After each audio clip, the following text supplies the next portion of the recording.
بسم اللہ الرحمن الرحیم۔ السلام علیکم۔ بھارتی حکومت نے کشمیریوں کے خلاف 4 نکاتی حکمت عملی تیار کر لی ہے، جس کی کچھ تفصیل سامنے آ چکی ہے۔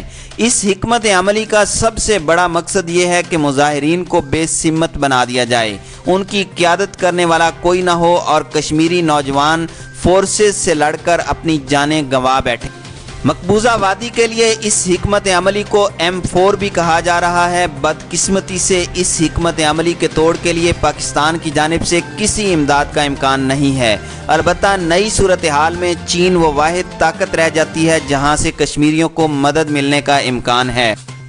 بھارت کا 4 نکاتی ایجنڈا کیا ہے، اس کا ذکر ہم پچھلی ویڈیو میں کر چکے ہیں۔ پاکستان سے امداد ملنے کا امکان معدوم ہونے اور بھارتی مسلمانوں کے چپ سادھنے کے بعد مقبوضہ کشمیر کے مسلمانوں کے پاس کیا راستہ رہ جائے گا، اس کا جواب بھی بھارتی تجزیہ کاروں نے دیا ہے۔ بھارتی اخبار اکنامک ٹائمز اور چند دیگر تجزیہ کار کشمیر کے مسئلے کو چین بھارت تعلقات کے زاویے سے بھی دیکھ رہے ہیں اور پاکستان کی سفارتی کوششوں کو ذرا اہمیت نہیں دے رہے۔ حقیقت یہ ہے کہ حالیہ بھارتی اقدام کے بعد نئی دہلی کو سلامتی کونسل میں گھسیٹنے میں بنیادی کردار چائنا کا ہی ہے۔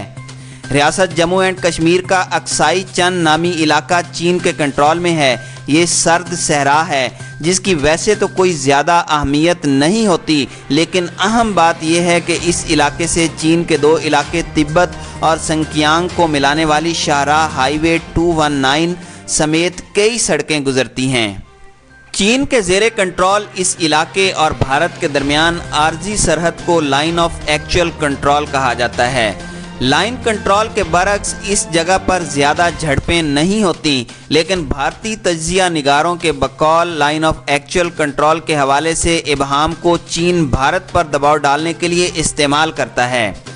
اکنامک ٹائمز کے پرام دھل کے مطابق بھارت نے کبھی سوچا بھی نہیں تھا کہ کشمیر پر اس کا فیصلہ چین بھارت محاذ آرائی میں تبدیل ہو جائے گا، لیکن یہ ایک بہت بڑا چیلنج بن کر سامنے آیا ہے۔ چین نے اقصائی چین میں اپنے مفادات کے پیش نظر لداخ کے معاملے پر رد عمل ظاہر کیا، جبکہ سلامتی کونسل پر اجلاس بھی اسی نے بلایا اور اسی کے کہنے پر روس نے سلامتی کونسل اجلاس کی مخالفت نہیں کی۔ برطانیہ کا موقف بھی بھارت کے لیے سرپرائز تھا۔ پرام دھل نے اپنے تجزیے کے آخر میں لکھا کہ اب چین انتظار کرے گا، اور جیسے ہی بھارت نے کشمیر میں طاقت کا حد سے زیادہ استعمال کیا، اس کے پاس اقوام متحدہ کی سلامتی کونسل میں جانے کے 2 راستے آ جائیں گے، ایک امن و سلامتی کا مسئلہ اور دوسرا انسانی حقوق کا مسئلہ۔ یعنی خطے کی سلامتی کو جواز بنا کر یا کشمیریوں کے ساتھ مظالم کو جواز بنا کر چین اپنے مقاصد کے لیے بھارت کو سلامتی کونسل میں گھسیٹ سکتا ہے۔ بھارتی تجزیہ نگار کا کہنا تھا کہ بھارت کو صورتحال اپنے کنٹرول میں رکھنا ہوگی اور چین یا پاکستان کو کوئی موقع نہیں دینا ہوگا۔ معروف جریدے دی ڈپلومیٹ میں شائع ہونے والے مضمون میں ایک اور بھارتی تجزیہ نگار سمنویا ہوڈا نے بھی اقصائی چین میں چینی مفادات کا ذکر کیا ہے۔ ہوڈا کا کہنا ہے کہ لداخ اور کشمیر کو الگ الگ کر کے بھارت نے چین اور پاکستان سے علیحدہ علیحدہ نمٹنے کا راستہ اختیار کیا ہے۔ روایتی طور پر 2 طرفہ معاہدوں میں ابہام سے فائدہ اٹھا کر چین ہی بھارت پر دباؤ ڈالتا رہا ہے۔ اب بھارت کے پاس ماضی کی پالیسی کو تبدیل کرنے کا وقت ہے، لیکن نئی دہلی نے جو بھی راستہ اختیار کیا، بھارتی سفارتکاروں کو سخت محنت کرنا پڑے گی، کیونکہ کشمیر کا معاملہ آرٹیکل 370 کی منسوخی پر پاکستان کے احتجاج تک محدود نہیں رہا، بلکہ چین اس میں اہم کردار ادا کر رہا ہے۔ واضح طور پر دہلی حکومت پاکستانی احتجاج پر توجہ نہیں دے رہی۔ مشرف دور میں بھارت کو کنٹرول لائن پر باڑ لگانے کا موقع دے کر آزاد کشمیر سے مقبوضہ کشمیر میں کوئی مدد بھیجنا تقریباً ناممکن ہو چکا ہے۔ متحدہ عرب امارات کے سفیر پہلے ہی کشمیر کو بھارت کا اندرونی معاملہ قرار دے چکے ہیں۔ سعودی عرب خاموش ہے اور سعودی عرب کے قریبی اتحادی بحرین میں گزشتہ دنوں نماز جمعہ کے بعد بھارت کے خلاف احتجاج کرنے والوں کو گرفتار کر لیا گیا تھا۔ ایسے میں چین ہی کشمیری مسلمانوں کا سہارا رہ جاتا ہے۔ چین کی زبان نئی دہلی کو خوب سمجھ آتی ہے۔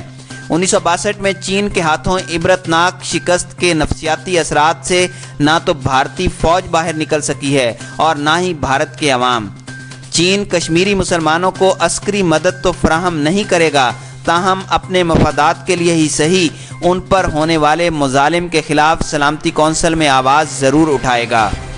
یہ بات کافی حد تک کشمیری بھی جانتے ہیں کہ انہیں اب امداد کہاں سے ملنی ہے۔ جولائی 2017 میں مقبوضہ کشمیر کے ضلع بارہمولہ میں ایک مظاہرہ ہوا جس میں مظاہرین نے پاکستانی پرچم کے ساتھ چینی پرچم بھی اٹھا رکھے تھے۔ ایک جگہ پاکستانی اور چینی پرچموں کو آپس میں جوڑ دیا گیا تھا۔ پاکستانی پرچم پر انگریزی میں تحریر تھا: چین کشمیری تمہاری مدد کا انتظار کر رہے ہیں۔ اکسائی چند سے چینی مفادات وابستہ ہونے کے سبب ہی اس بات کا بھی امکان ہے کہ بھارت 1947 سے پہلے کی پوری ریاست جموں اینڈ کشمیر پر دعوے سے دستبردار ہو جائے گا۔ نئی دہلی کے پاس چین کے ساتھ معاملات طے کرنے کے لیے مذاکرات کے علاوہ کوئی راستہ نہیں۔